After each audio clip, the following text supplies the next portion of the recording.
What are the 5 biggest mistakes I've seen people make during the home buying process? Well, in this video, I'm going to share those with you. My name's Mike Carpenter and I'm a chartered surveyor. I've been surveying property for over 30 years. As you can imagine, in that time, I've seen most of the problems and challenges you're going to face as a home buyer.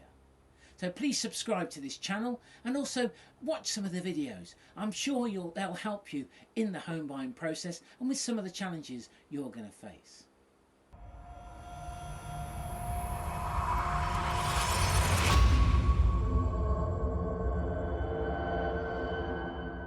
So let's get on with those 5 biggest mistakes I've seen people make.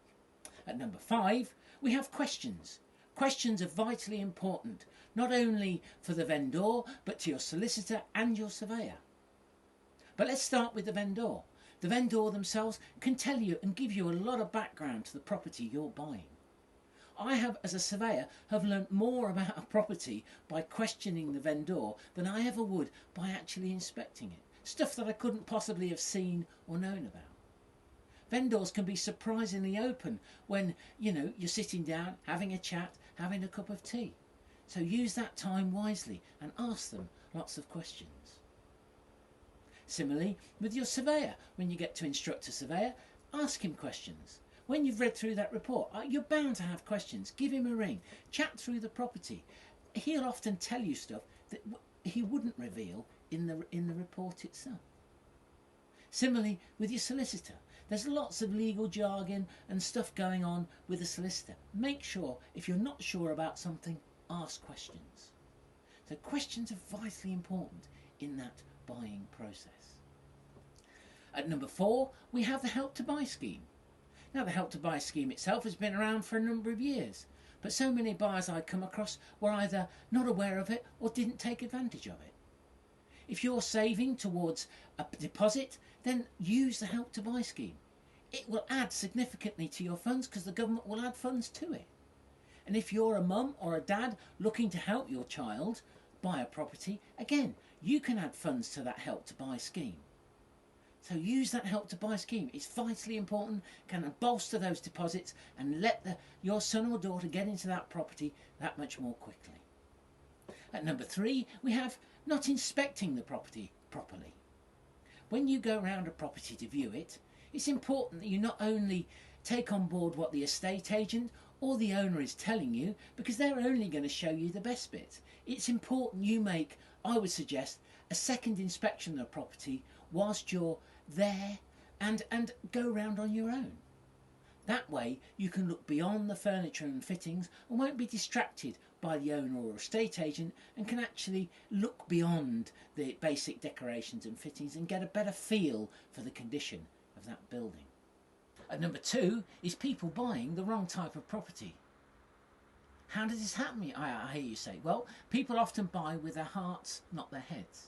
And they don't have a clear specification of the property they want and have discussed it in detail with their partner or significant other. It's important that you go through this and give it some thinking time. Is it realistic that you buy that property in the countryside?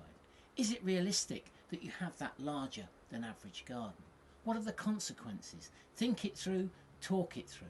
That way you will be sure you'll get the right type of property. I've surveyed a flat for a young couple who 6 months later had a baby. Now, that flat was situated on the 5th floor of a 10-storey block and didn't have a lift. Totally impractical for them now they've got a baby. Similarly, I did an idyllic bungalow in the countryside for an older couple whose always dream was to live in the countryside. They moved there, yet 6 months later they were ringing me up saying, "Mike, we're moving again." It was too far away from all the important facilities like doctors and shops, and there was nobody walking by, so they felt totally isolated. So really consider in detail the type of property you're going to buy and the consequences. Let's face it, looking at the averages, people stay at least 10 years in their current house and probably up to 20 years. So you need to think forward what you're going to be doing in 5 or possibly 10 years' time and future-proof that property as much as you can. So think clearly about that specification. It's given rise to some of the biggest mistakes I've seen made when people use their hearts, not their heads. And at number 1, we have people who don't have a survey. Now, you might think that's obvious, me being a surveyor, but believe you me, let's just look at the evidence behind that #1 ranking. For example, the surveyor is your only independent professional person that is going to look at that property on your behalf. I hear you say, we're having a mortgage valuation. Well, the mortgage valuation is for lender and not for you. Plus the fact it's a very limited inspection. I inspected a property quite recently for some first-time buyers. They'd had a mortgage valuation, it was all clear.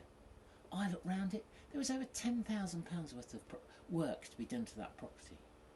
So don't rely on a mortgage valuation. A surveyor is your only independent person that will inspect that property on your behalf.